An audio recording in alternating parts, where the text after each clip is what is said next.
the things that we run into every now and then on a project is we want to do a living roof, and I happen to be here with Ben Lucas from Live Roof, and we're going to talk about some of the products that they provide and the benefits of using them and different varieties that are available. Sure. Thanks, Alan. Yeah, so my name's Ben. I work for a wholesale nursery that is the licensed grower of the Live Roof system that we're standing next to here.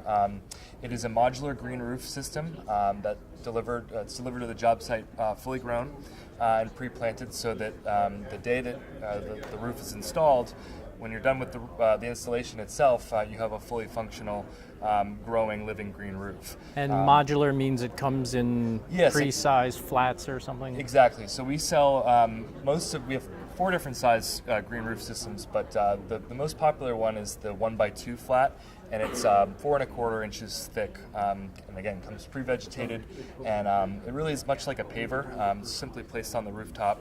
There's a number of ways you can do it, but it's a very user-friendly type of product. Okay, and what types of roofs would this normally be used on? Flat roofs mostly. Okay. We can accommodate some slope. About 2 inches in a foot is sort of the maximum slope that we can work with.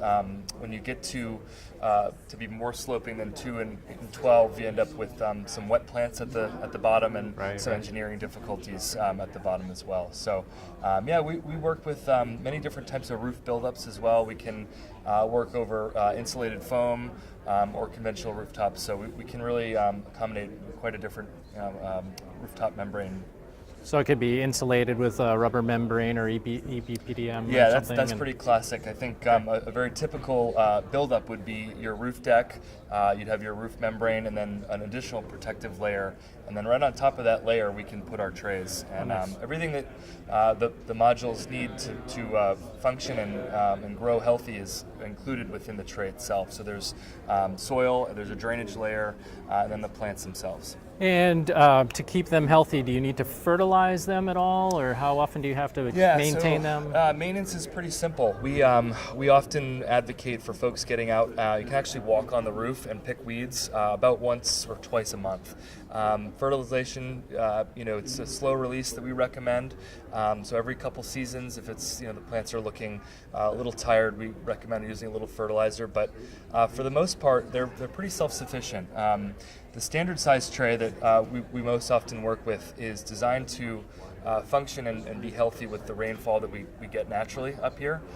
So no permanent irrigation is necessary for some of these systems. Okay, and they're all very cold hardy, even though they're in a shallow container, they can freeze solid like our Vermont winters often do? Absolutely. So they're perennial plants, so they're going to come back every year, and we only really use varieties that work up here in the Northeast. So we've sort of gone through a trial period with plants that we find work well in shady conditions, some sunny conditions, but for the most part, all of our plants are designed to be grown and work well up here in this latitude.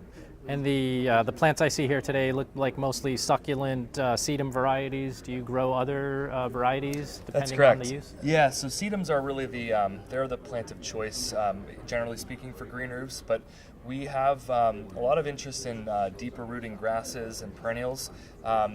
Those work fine on the rooftop too. They do need a bit more soil. So when you're using a sedum-based plant palette, about 4 inches of soil is all it takes for that. But moving up to grasses and perennials, you're going to need about 6 to 8 inches of soil. So there's certainly other plant options. Again, we've worked with quite a number of plants that we find function quite well up here, and nice texture and color, and so. Do you have any feel for how much load a typical green roof would add to the structural requirements? It's quite a bit, actually. So the standard size tray that we work with adds about 30 pounds per square foot. Then when you go up to 6 inches, that can be 40 to 50 pounds per square foot. So engineering is a big concern. That's really one of the first things that folks do before they even think about putting a green roof up is making sure the structure can support the weight and that the engineering is proper. On So the building. 40 to 50 pounds, that's about equal to our snow load, our dead snow load, so you're doubling the load. Yeah, so there's quite a bit of support that needs to go into these buildings, but once that's in place, it should be okay. The benefits of these green roofs are, obviously the visual aspect is really the most apparent, I guess. It's, you see these green spaces on previously black or white rooftops, and it's very nice to see. I think some benefits that folks often overlook are stormwater retention. Right. These roofs are really good at slowing down rainfall and helping reduce pressure on stormwater outflow drains.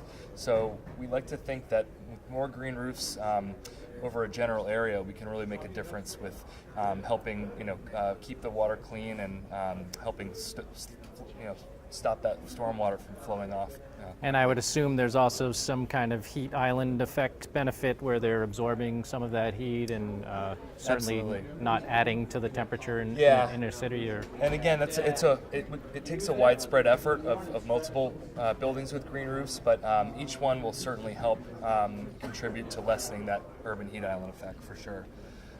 The last one big benefit that we do see for building owners is the extension of the roof membrane below. So when you have the green roof on top, it actually helps protect that rubber roof membrane. So building owners can find a lot of savings with these green roofs, and they can add a lot of value to their projects as well. And besides, they're producing oxygen, right? This is right. Excellent. Good enough. Well, thanks, Ben. I Thanks, appreciate your yeah, time. very much. Thank you.